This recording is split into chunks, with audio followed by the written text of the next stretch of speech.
Go turn to Philippians chapter 3, your Bible this evening. Philippians chapter 3.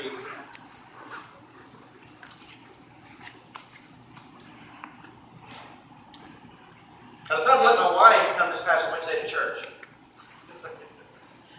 No. This past Wednesday night, we had our hour of prayer for the upcoming ministry year. My wife is usually busy with the kids in the back of the nursery or doing something else, and she's not, that I know of, ever been able to attend one of our prayer vigils. Have you, honey? No. So, I, being a loving husband, said, baby, I'll lead the song service, and then when we're done, I'll come back and I'll relieve you, and I'll watch the kids with some help, and you come here and you take part in that. And I watched the kids, and I needed prayer.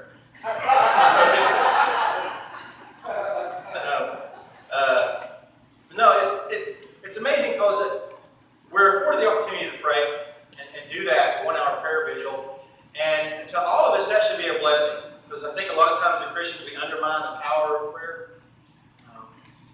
We say, I'll pray for you, and then we think automatically, you can do something else besides that too. Like, that's not enough. But prayer, that's the game maker. That's the big one. You can give money till you're blue in the face, but unless you're communicating to your Father about this person, you're not doing them a lot of good. And so our prayer vigils are important. And I say that to say this. Not this one, not the one before, but the prayer vigil before. So it's been about a year or so ago when I came in. I let something that bothered me keep me from praying that hour. I was bothered by the actions and inactions of other people, and so I sat back there, remember where the Cypress is, and I stewed on that. And I would try to pray, but then I would start thinking about that, and start thinking about, well, if I could see that person, this is what I would say to that person. And I let that become a hindrance to something that was truly meaningful in my life. To something that I really wanted to do. I wanted to have that fellowship with God. I wanted it to be praying, but I let something stop me from it. And I let something keep me from something that was ultimately important to me.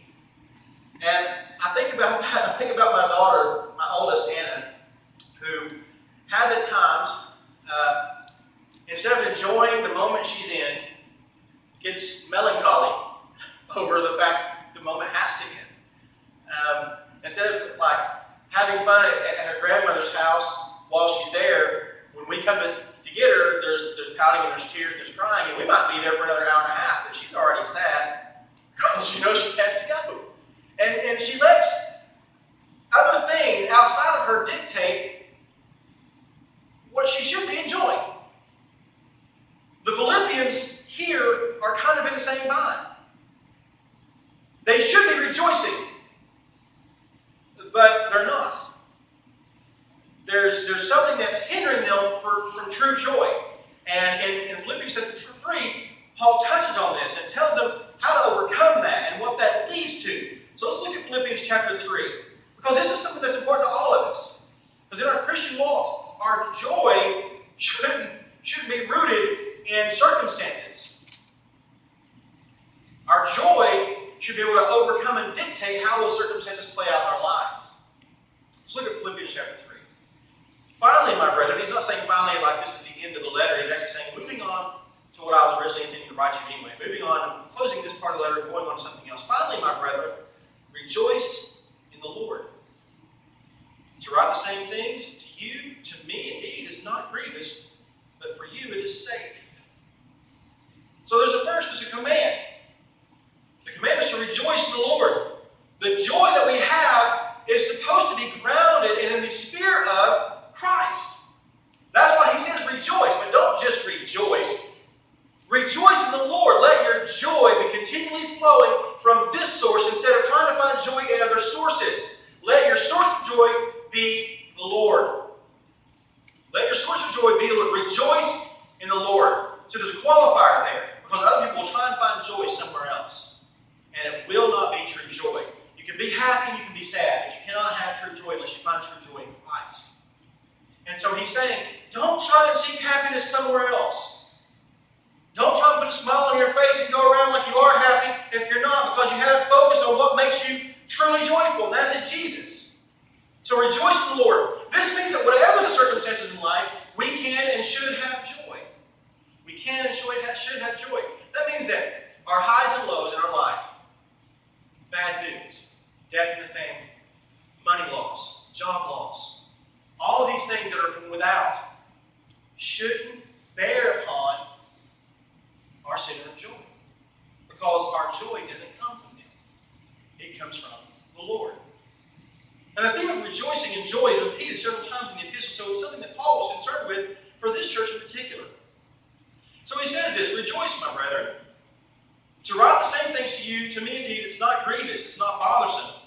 But for you it is safe. Why? Because something is taking your joy. And I'm going to tell you what it is. Beware of dogs. Beware of evil workers.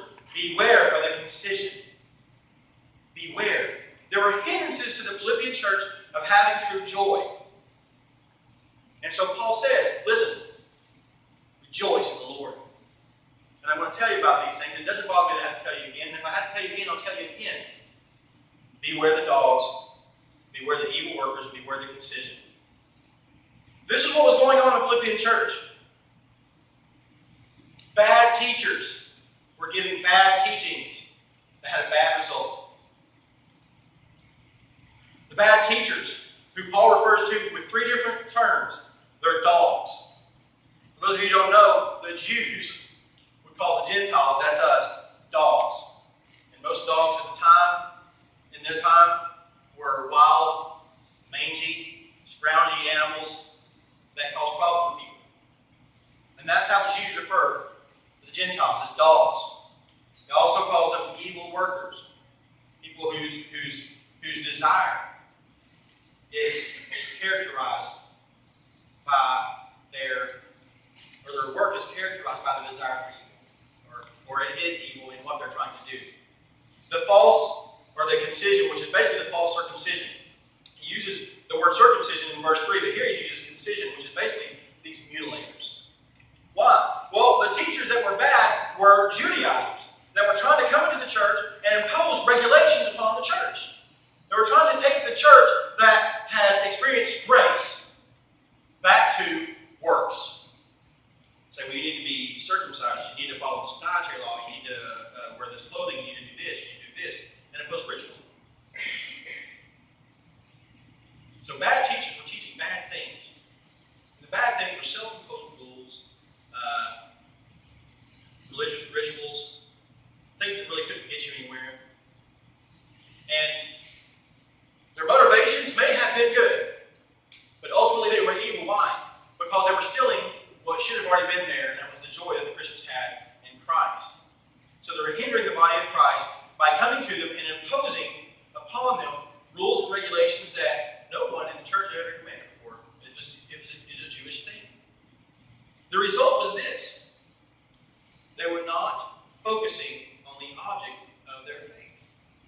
They were so wrapped up in, well, have I done this? They have a list. I ate this way, I ate this food, I didn't eat that food because it's clean, I'm wearing the right kind of clothing, I'm doing this, I'm going to go do this ritual later.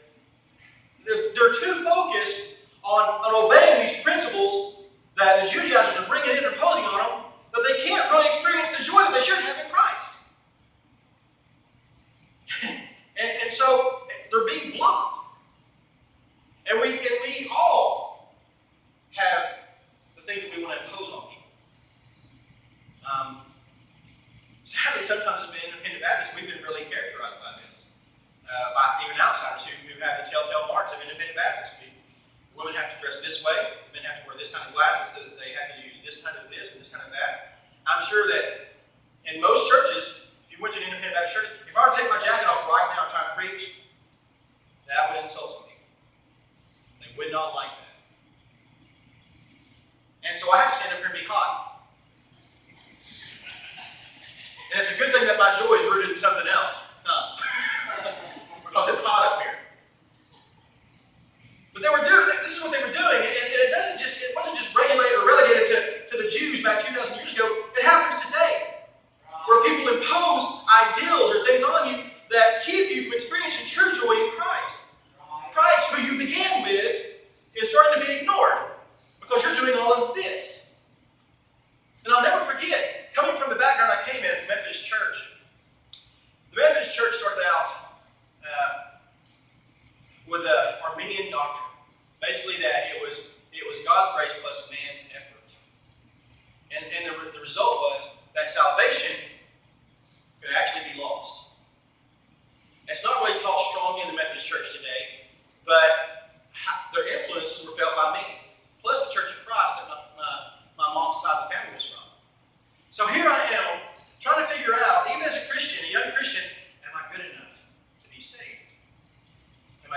be saved? Am I doing the right kind of things here? Am I doing the right kind of things there? And the whole time I'm doing this, I'm not experiencing what I should be experiencing. I don't have that joy. Why? Because I'm worried. I'm worried as to whether I'm really saved or whether I've lost something. So can it happen today? Yes, it can. There are actually websites you can go to for people that are coming out of different churches where the churches, there's recovery groups. Because the people are so scared, they're so battered by fear about losing their salvation that they need help. And it's because people had just, they took the yoke of Christ off, which was the yoke of Christ, which is supposed to be light, and they put a different yoke back on. And so under the same yoke, they feel the same way, they feel the same burden, and now they can't experience what they should experience in Christ, which is joy.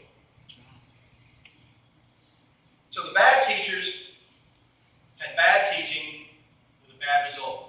That people lost their focus on Christ, and the joy that they should be having in Him is not there because they're so focused on other things. So what was Paul's remedy? Paul's remedy was truth. He says this, "For we are the circumcision." And here he says we are the real circumcision. We're not the concision. We're not the mutilation. And see, the mutilation, that was another attempt at self-righteousness that some people would do. They would castrate themselves. And so he said, he's basically turning all their terminology that the Jews would use of Gentiles on themselves, saying, beware of those dogs, beware of those evil workers, beware of those mutilators of the flesh. Because why? Because we are of the true, by nature, circumcision. Why? Why? Because Christ has circumcised us. He has set us apart. He has cut us away from the world, so to speak. It says, for we are of the circumcision, and he categorizes them with three phrases. We are of the circumcision which worship God in the Spirit, without the hindrances of religiosity and physical rituals. And Christ told the woman at the well, he said, there's coming a time, and it is now, where we worship God in spirit and in truth. We will worship God, is what he's saying. We will worship Him with the totality of our being, with our mind, and our intellect, our emotions, our will, everything that is within us will worship Him. And he's saying, we worship God in spirit, and we rejoice in Christ Jesus. Why? Because He is the only one who can make us acceptable to God. These rituals, which these Judaizers are trying to push down your throat, they're not making you acceptable to God. I mean, there's nothing wrong with doing good while you're a Christian. We're supposed to act like Christians. We're supposed to act Christ-like. But when you have the wrong mindset, which is, if I do this, I'll gain something from God, which is salvation, it doesn't work. It doesn't get you anywhere. It's spinning your wheels. He says, we're the true circumcision. Why? Because we worship God in spirit. Why? Because we glory in Christ. Why? Because it is He and He alone who makes us acceptable to God. Amen. There's no ritual on earth that can make us acceptable to God. There was an act that was finished, and that was the crucifixion of Christ, His resurrection. It's solely on what He did for us that makes us acceptable to God. That takes them. So we worship God in spirit, we rejoice in Christ, and guess what? We do not put confidence in the flesh. We do not put confidence in the flesh. What we are by human nature cannot save us. The things that we do, the ideas that we have, the works that we think that we can do, Paul's saying we don't put confidence. We don't put confidence in what we think we can attain to be, or the works that we do. And I remember listening to J103 years ago, and they would have these little, it was an evangelistic group, and they do these little short snippets about salvation as a free gift. And in one of their little commercials, a guy's talking to his friend, and he says, I just gave that person $100. But before he said that, he says, I'm going to heaven. He says, really why? He says, well, I just gave that person $100. I'm racking up these good works. I'm racking up all these things. I mean, I've got a list, a mile long, of all these good things I've done. And so the guy has to point out to him, there's nothing you can do. There's nothing you can do to make you acceptable to God. Amen. And so as a young man, here I was trying to do the same thing.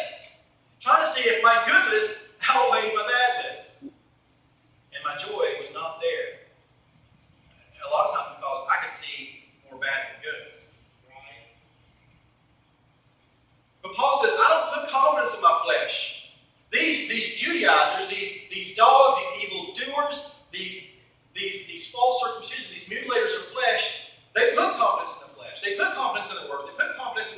do and what they're teaching you, and it's keeping you from having real joy. But I'm telling you right now, we don't do that. Just because I've learned. Let me tell you something. Here's a little story that Paul gives to him. Just for, we put no confidence in the flesh. Why? Well, I might also have confidence in the flesh, basically is what he's saying. He's going to play the little game. He's going to show them how it doesn't work. Look at verse 4. Though I might also have confidence in the flesh. I might also have confidence in the flesh. And he gives them these qualifications. If any other man thinketh that he hath whereof he might trust in the flesh, I am Lord. He's basically laying down the gauntlet and saying, if any of these Judaizers think that they have what it takes to have confidence in flesh, I can trump it. I can trump that. Let me tell you why.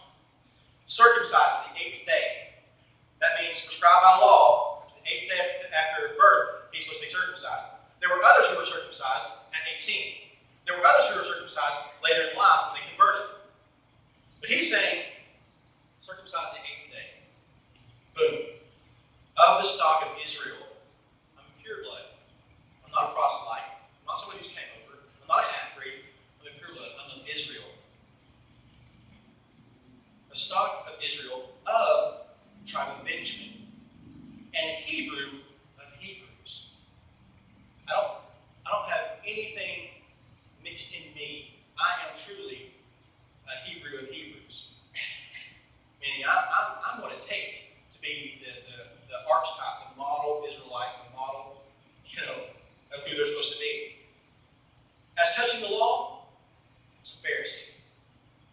It's a Pharisee. We all know what the Pharisees did, how they were the law guys. They were the law dogs. They obeyed the law, they obeyed the other laws on top of those laws. That was their thing. We obey the law. We obey the law. These were outward obedience, not inward obedience. This is what Christ pointed out to them. He says, you say, the command says, you shall not commit adultery. And they said, we haven't done that. So they could say that. Outwardly, they obey the law. And he says, but I'm telling you, if you look at a woman in lust, it's over. Commit adultery. But see, that the Pharisees thought, physically, I'm outwardly obeying the law. More than that, all the laws that have been added to that by man, I'm doing that also. So Paul says, as touching the law, I'm a Pharisee. Concerning zeal, persecuted the church. Saying, I wasn't just a good boy Jew who went to the synagogue and did my rituals and did what I was supposed to do. I actually went after anybody who would stand up against what I thought was the truth. So when it came to zeal, I was going out there and I was ready to kill people preaching this Christ. That was my zeal. I was going here, I was going there, I had the letters in my hand. That was my zeal. Touching the righteousness which is in the law, blameless. Meaning, if you were to check him by the standards of man, have you done this, have you done this, have you done this? He could say, yup, yup, yup, yup. Did you not do this? No. Did you not do this? No, no, no. So he had it all concerning the flesh, concerning boasting in the flesh.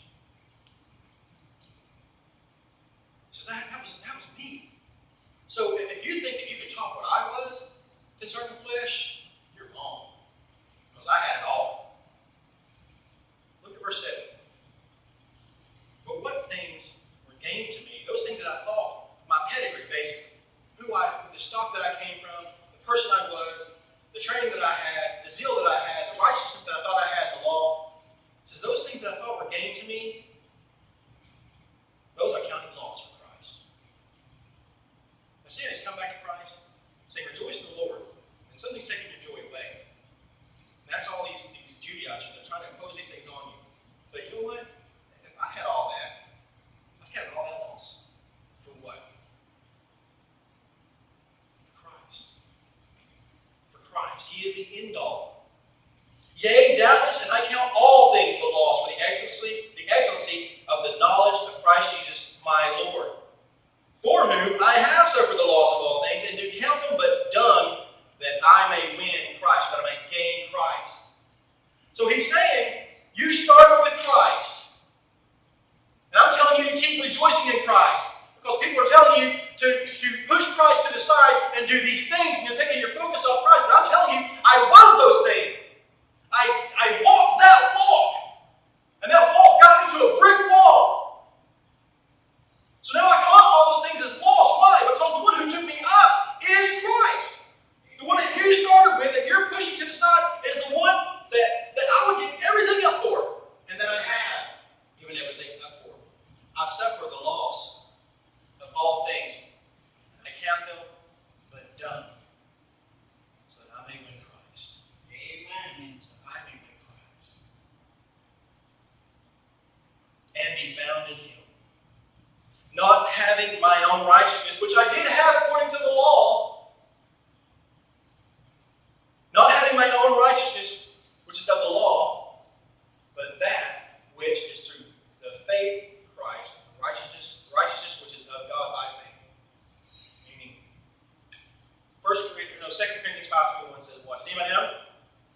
Christ's righteousness.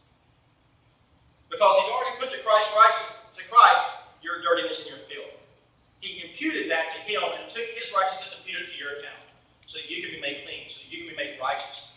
And so Paul is saying, my righteousness, which I thought made me blameless in the law, still didn't get me anywhere with God. Why? I still stood condemned. I still stood condemned.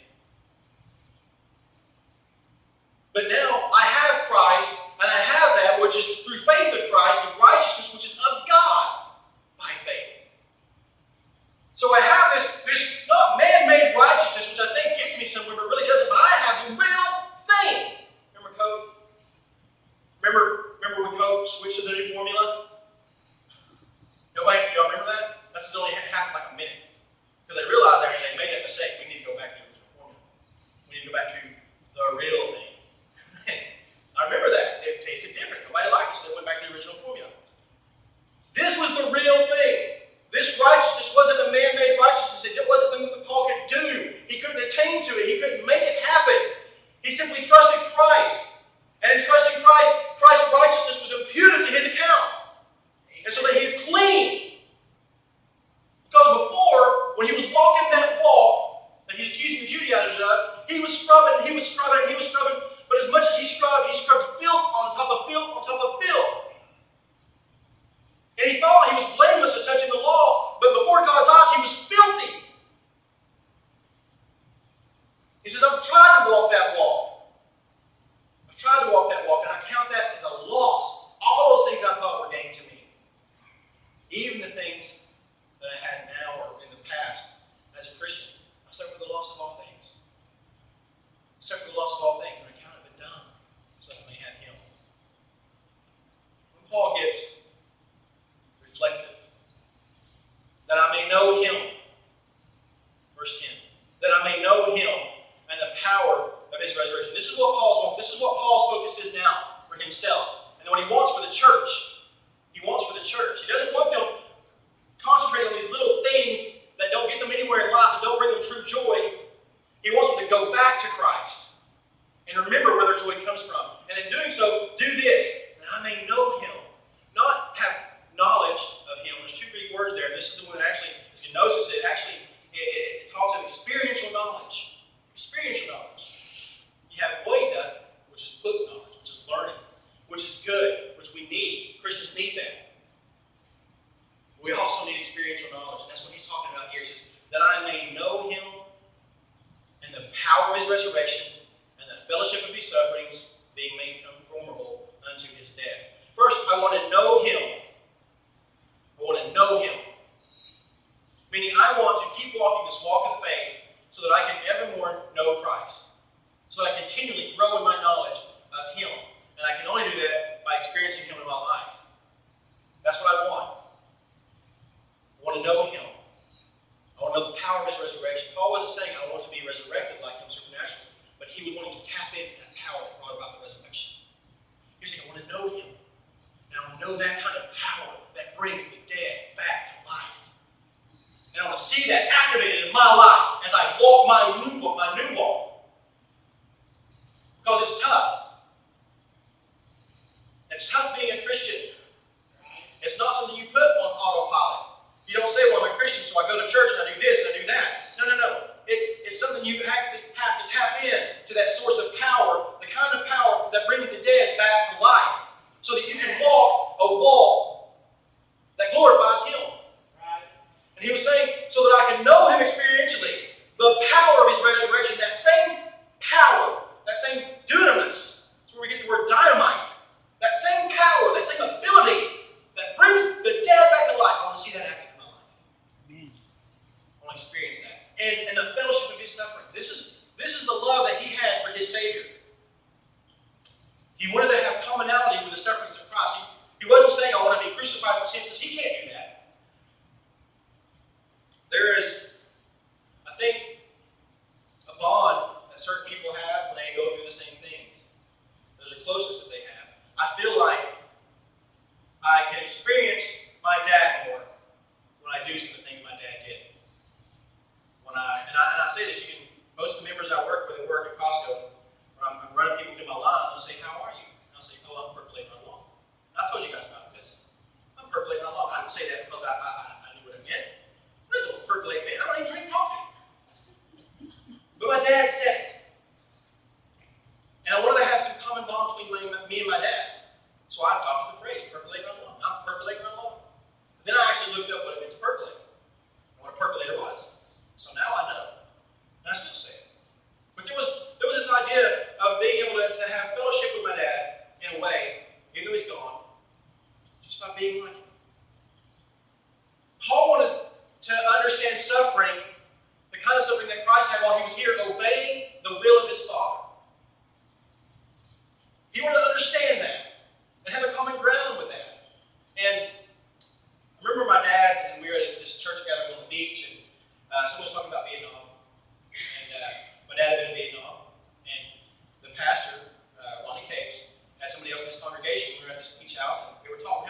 promotion, and this guy was having issues about his experience in Vietnam and when he did there. And Pastor Ron said, Henry's been there. He knows what you mean. He knows what you mean. And that's typical of Vietnam vets. They get together and they have fellowship with one another. Why? Because they've been through the same thing. And it's the same with him. I have a friend here in the back came in. He was on a sub in the Navy. It's the largest nuclear sub that we have, right? And I don't have a common ground or common bond with the friends that he made in the Navy. I didn't go through the things that they went through. Honestly, I don't want to go through the things they went through. I don't want to be shoved into a sergeant can.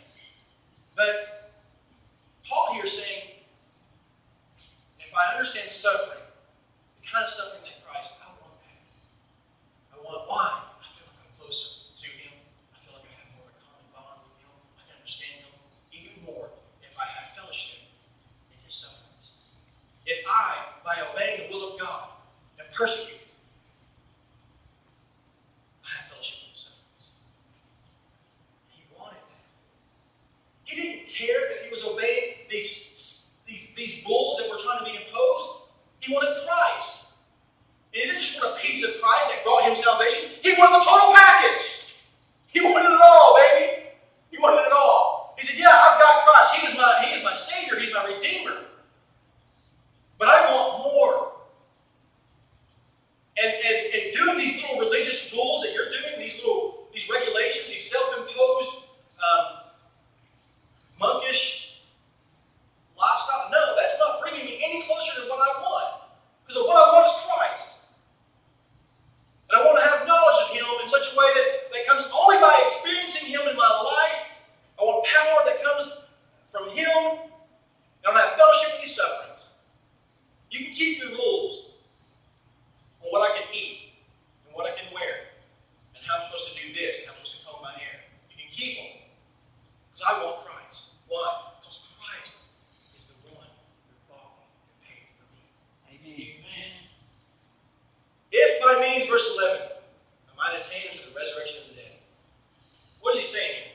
Well, first let me go back. Being made conformable to his death. Paul is actually saying, I want to have fellowship with his sufferings even unto the point of dying.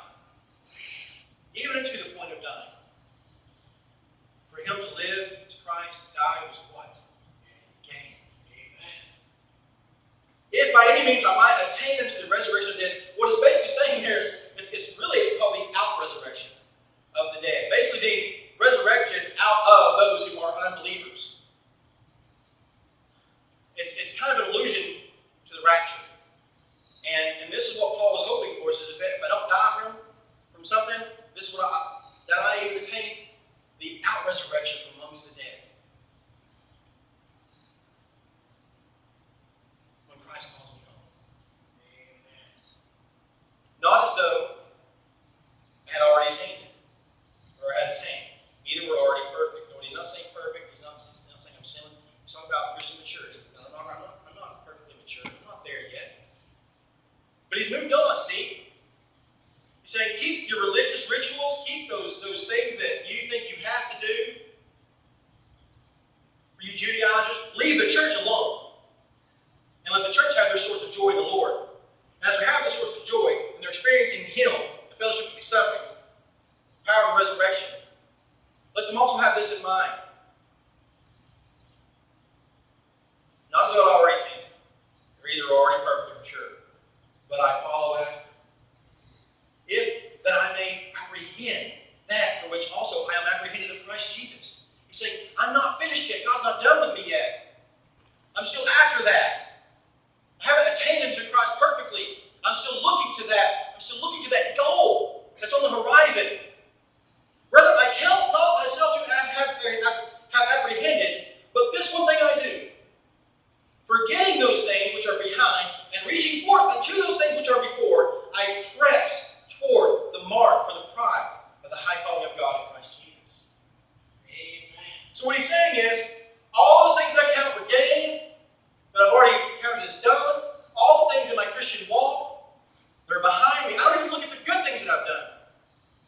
Paul could do that. He could say, I've evangelized these people in this country, this country, this country, this country. I've suffered for Christ. I've been whipped. I've been put in prison. I've been shipwrecked. I've had all these things. No, he's not even focusing on that. He's like, forgetting everything that's behind me, and from this point forward, and you know what? No racer, no runner has ever won by stopping midway to look back. You have to keep pressing forward. And that's what he's saying I'm doing. He said, forget those things. Brethren, I count not myself to have apprehended it, but this one thing I do, forgetting those things which are behind, and reaching forth unto those things which are before. What he's saying is, like a runner reaching for that baton, reaching for that tape across the line. He's saying, I'm reaching for that. I'm going for that. That is my goal. And I can't have that goal if I keep doing this. And looking back. I can't look at the good things I've done and let myself just sit and rest on my laurels and say, you know what? I'm going to sit a season out. Done a lot for Christ. It's time to take a breather. It doesn't work that way. And at the same time, it doesn't work when you can say, you don't know what I've done. You don't know how bad I was before. You don't know about all these other things that I did before I got saved. You don't know about the sin that I've had in my life even as a Christian. Listen, not looking back means this. Not looking back. Forgetting those things which are behind means forgetting those things which are behind. Those things will never be away from memory. Will always happen. But do not let your walk, your run, be hindered by those things. Either good or bad. Don't let your run be hindered by those things. So I press forward. I reach forth unto those things which are before. I press toward the mark for the prize. And what was the prize? It was Christ. My source of joy, that I may know him. I press toward the mark for the prize of the high calling of God in Christ Jesus. The light at the end of my tunnel, the tape at the end of my race, the trophy, it's him. Paul's saying, you have let yourself be stalled by rules and regulations that are imposed upon you that will not get you any further with God. And in doing so, you've lost focus on what is real, and that is Christ. And let me help you understand something. It ain't about rules and regulations. It's not about what we've done before that give us a standing before God. It's about Christ. Amen. So he says that's where our focus is.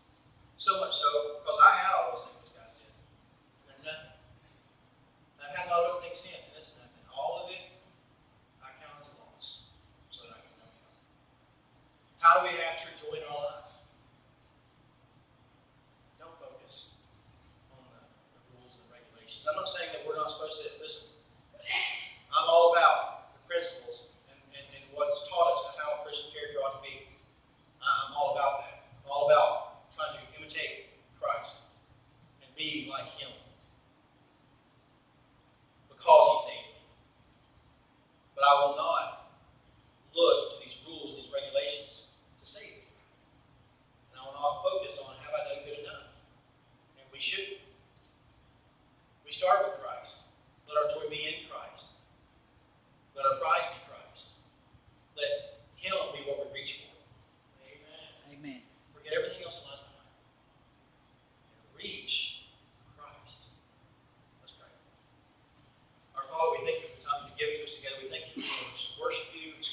just started working on